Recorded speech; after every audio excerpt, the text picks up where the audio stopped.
Straight Picking up where we left off, which is part 4 of our 4-part mini-series, how to eliminate your passive aggression. We'll pick up right where we left. We finished at point number 9. Here we are at point number 10. Telling you what someone else said about you instead of owning it, whether that means forcing the other person to own it, or instead of using another person as a proxy for your own opinion, just owning it yourself. This is another common passive aggressive tactic that people use as a way of letting their energy out about you without positioning themselves for any accountability for their own personal opinions. Now, sometimes people use this as a lie by, again, using an imaginary person as a proxy. So this is when someone comes to you and says, well, somebody said, and then fill in the blank with whatever the thing is, and that somebody doesn't actually exist. Nobody said that. It was actually the person who was talking to you. They said it, or they think it. They don't want to own it and have to be held accountable for what they think or what they're saying. So they make it seem as if someone else said it, and they are simply the reporter who are telling you what someone else, who is telling you what someone else said. So this person, again, they're using an imaginary third party as a proxy to get their point across. This is a form of passive aggression if you didn't know. Even if someone else really did say the thing that you happen to be reporting, you shouldn't be reporting someone else's words to another person. If you think what someone else said about another person is something that needs to be heard, then what you do is tell the person who originally said it, hey, you need to go say that to the person that you're talking about, because that person clearly is not here to hear what you have to say. So bring it right to them so that they know that you said it. They know exactly where you stand and exactly how you feel, so there is no confusion on the subject. So even if someone else really did say something, the person who's giving you the report, they're being passive aggressive by voicing it themselves, because their job, again, is to hold the other person accountable and say, okay, you need to talk to that person and let them know what it is. As a rule, generally speaking, a man should never be in the business of communicating another man's words to someone else, unless that's your literal job. So if you're the White House press secretary and you happen to be a male and you had to take whatever the president said or the vice president said and communicate it to the assembled press corps, then yes, do your job. If you're a messenger working at a company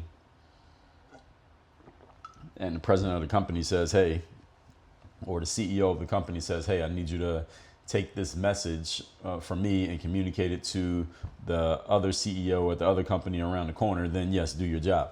But as a general communication rule, unless you're doing this as literally your paid occupation, you should never be communicating another man's words on their behalf. If another man has said something, again, your job is to hold that man accountable and say, hey, whatever you're saying here, you need to go say it directly to the person that you're talking to. Your job is to let them know that person's not around. Take that same thing that you're saying and say it to them when they are around. Or reach the person in a moment and say, okay, I'm gonna get that person on the phone now. You can talk to them on the spot. In all fairness, however, these types of rules and principles don't seem to be as prevalent today as they used to be. Even in men who are old enough to remember that these rules have at a time existed. This is the reason why I'm doing this, because if I was just talking to some 19 and 20-year-olds, I might still be saying it, but they're from a different era and they come up with a different set of rules and principles. But I'm seeing men who are twice that age, in their late 30s into their 40s and 50s, who are behaving as if they don't understand that these rules always existed when we were 19, 20, and 21. That's the reason why I'm even bringing this stuff to the table. Point number 11. Today's topic, once again, is how do we get rid of your passive aggression? Number 11, don't get others to confront on your behalf. Never do this. Never get someone else to confront on your behalf. This one I shouldn't even have to say, but you'd be surprised at how much this happens these days. This happens a good amount. This is one that I talked about in my episode about why you should be smart and not tough. Because nowadays I see way too many men who will talk as if they are looking for some form of confrontation, or as if they are not afraid of a confrontation should their verbal communication counterpart once you start a conversation. I see men talking as if they're okay with it and they're open to it.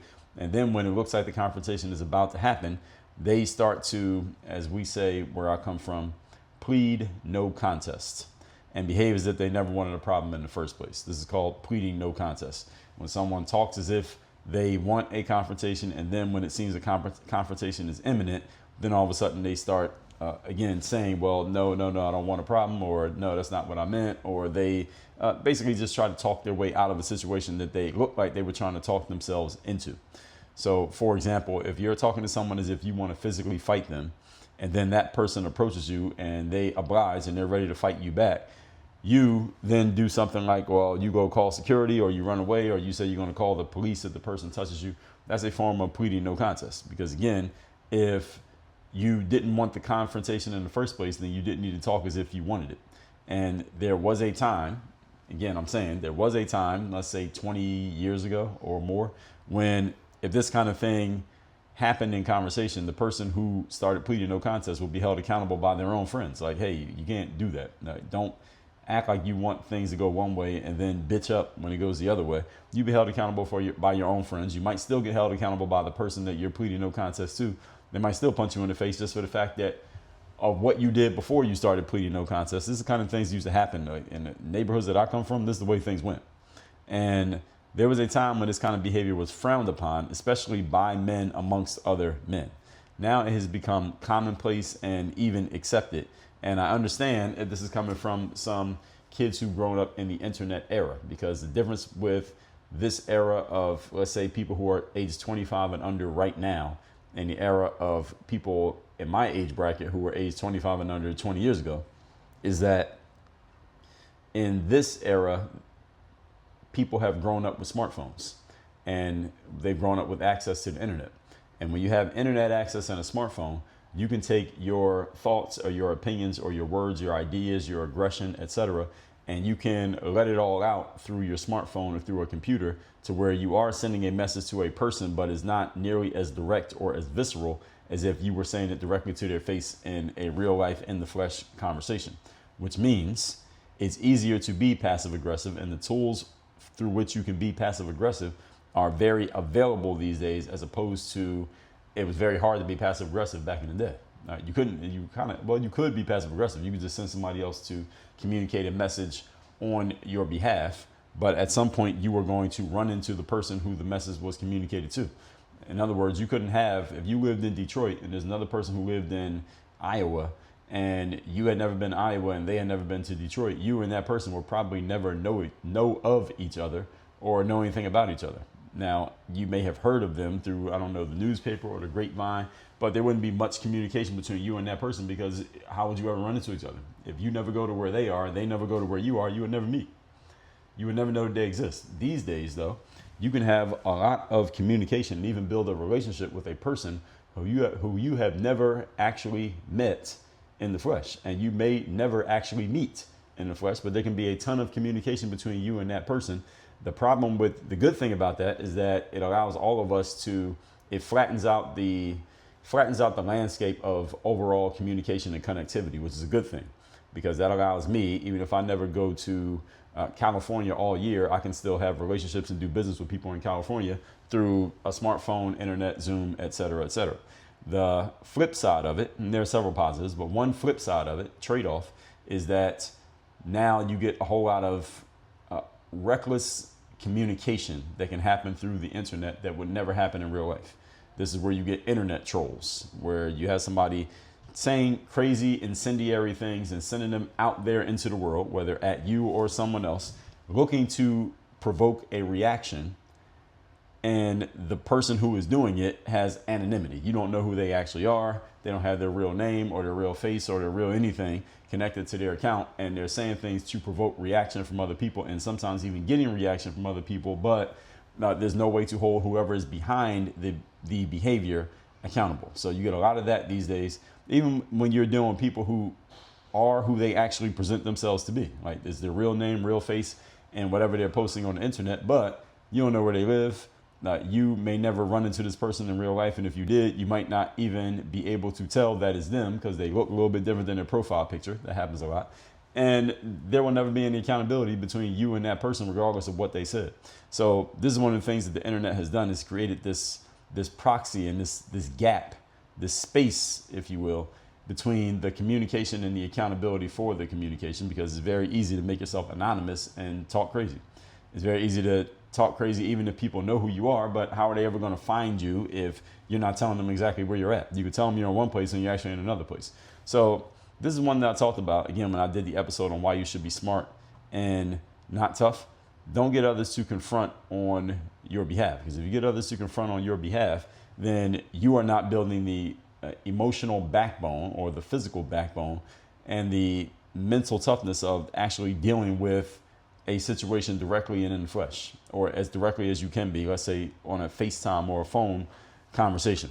And you don't want to have to plead no contest. In other words, acting like you want things to go one way, then when it does, you all of a sudden don't want things to go that way anymore. I have the simple rule that I would give to every man here, and any of you can use it, is that I don't talk to anyone on the internet any differently than I would talk to them if I was speaking to them in person.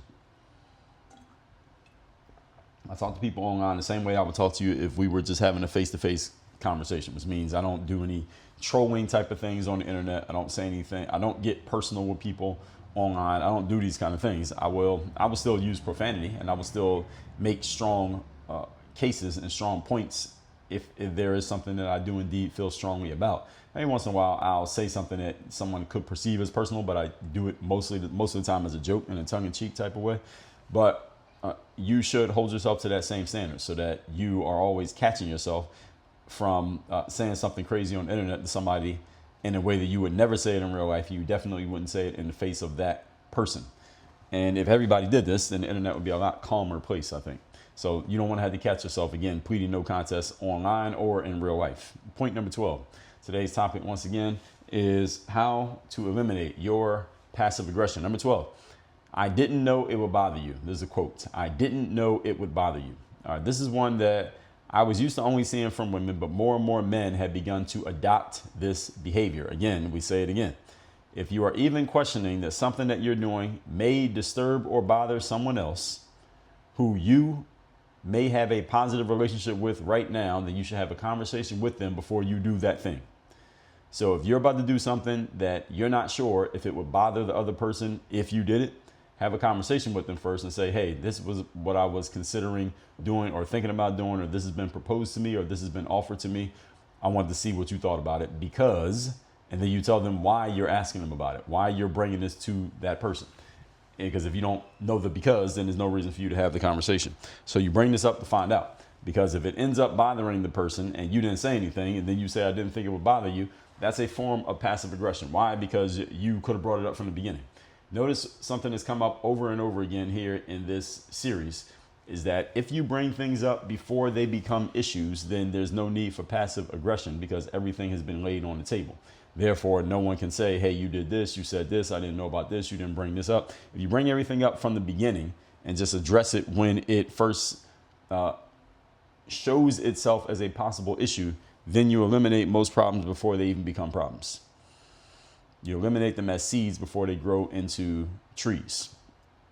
And if you're not able to have the conversation to let someone know, hey, this is what is on the table, here's what I'm looking at, then you might want to think a third time about whether or not you should even move forward on the thing that you're thinking about doing. Now, it depends on what the relationship is, depending on who the person is, depends on what type of bothering you may be doing of the person. I don't want you to take this point as to mean that if you can't go clear every action that you take with another person, then you should do nothing, because in that case, you'll probably do a whole lot of nothing in your life. That's not what I'm saying. What I'm saying is, if it's something that you think really would bother someone who you have a relationship with and you want to preserve that relationship, then if you have a good enough relationship with them to where that matters, then you can probably get them on the phone or get them to respond to a text message and tell you where they're at on certain things. Further, a lot of times men will do something that they know is going to annoy, bother, or draw the negative attention of another man. And because of this plausible deniability that we talked about earlier in this series, they will always have a shield or excuse that they can go to in case they get called out. Again, the plausible deniability is basically a way of taking any action or word and being able to interpret it in multiple ways, which allows you to kind of flip. You can vacillate between different ways that something's interpreted in order to defend yourself or to use it as an offensive weapon. So in the big picture, with everything else we talked about in this series, the best way to kill any type of passive aggression is for men to just say what you mean, do what you actually want to do, and then deal with the response of whomever may have an issue with it or a question about it plainly as it is. So it's not about I thought it would bother you means you need to clear everything with everyone. I was having a group conversation on Zoom once with some guys from a college who were looking to bring me in to do an event. And the main guy who had brought me into the event, he and I had a conversation, and he told me that, hey, we need to have a conversation with 2 other guys here because they're involved in a decision-making process. So we had this Zoom call, it's 4 of us on there. So it's me, is the first guy who came to me, and then it's 2 other people who are, I guess they had authority over whether I would end up coming in for the event or not. And one of these 2 other guys who got brought into the conversation, he said, well, Dre, I heard about you. He mentioned, this other guy mentioned your name 2 or so days ago. So I went and looked you up, and I was looking at your feed on X. Now, let me pause here and tell you something. That if you're talking to someone in a bureaucratic organization and they say they were looking at my feed on X, that's not a good thing. So he was looking at my feed on X, and he says, well, I saw you say something about, I specifically remember him asking this question. He said, you said something about feminine energy. What did you mean by that? That's what he said to me. Now, if I was pleading no contest, then I would try to filibuster the question and act like I wasn't meaning it or using it pejoratively, but I literally was using it pejoratively. And whatever post he was reading, he knew I was, because he had read exactly what the hell I said. I'm pretty clear in my communication. I don't talk in vague ways. So if I use a certain term and I'm using it as a pejorative, you can probably tell in context exactly what I'm doing, which I knew he had done. Now, again, these are people out of college, so this guy's no dummy. And he was asking it, I think he was asking it as a tester question, just to see how I was going to respond to it. And I said back to him, I said exactly what I said. What I said to him was, person, what I meant by it was exactly what you read, because it's pretty clear. I'm pretty clear in my communication. Now, I said that to him, and then I followed up by saying this. I said, why are you asking? And he said, well, our students, some of them may see stuff like this, and they may have a challenge or question of something that you said. And I said to him, me standing in front of a room of college students who may have a challenge with something that I said is easy work for me. So if that's your only concern, then we're good here. Now, long story short, that was not his only concern. And long story short, I didn't end up doing that event at that school. I'm not one for bureaucratic organizations anyway. But the whole point is, if you deal with things plainly and you just stand on what you stand on as a man, then you won't have any issues with anything I've talked about here in this series. And any of you who believes that you are those things, just check yourself against these points that we've shared in this series and make sure that you check out. Let's recap today's class. This is part 4, of our ongoing series. Well, part 4 of our concluding now series on how to kill your passive aggression. Number 10, telling you what someone else said about you instead of owning it. In other words, do not be a messenger for another person's energy or words. Let them speak for themselves and tell them to speak for themselves, as a matter of fact. Number 11, getting others to confront on your behalf, or you confronting someone on someone else's behalf. Don't do this. Do not insert yourself or get anyone to insert themselves in your own conflicts and your own issues. You address them head on as a man, as you should. And number 12, I didn't know it would bother you. If you're not sure something may bother somebody, then have a conversation with them first. If you can't have a conversation, or you don't care enough whether it bothers them or not, then just stand on what the fuck you did and deal with it afterwards. Again, do it now, ask for permission later. All that said, everybody, at Work on Your Game University, what we do is we codify discipline into dominance. You want to be dominant in what you do, I already know. You want to be dominant with your mindset, dominant in your structure, dominant in your strategy, dominant in your execution, and producing dominant results. Go to workonyourgameuniversity.com, have me as your coach, and let's get to it. Work on your game. Dre all day.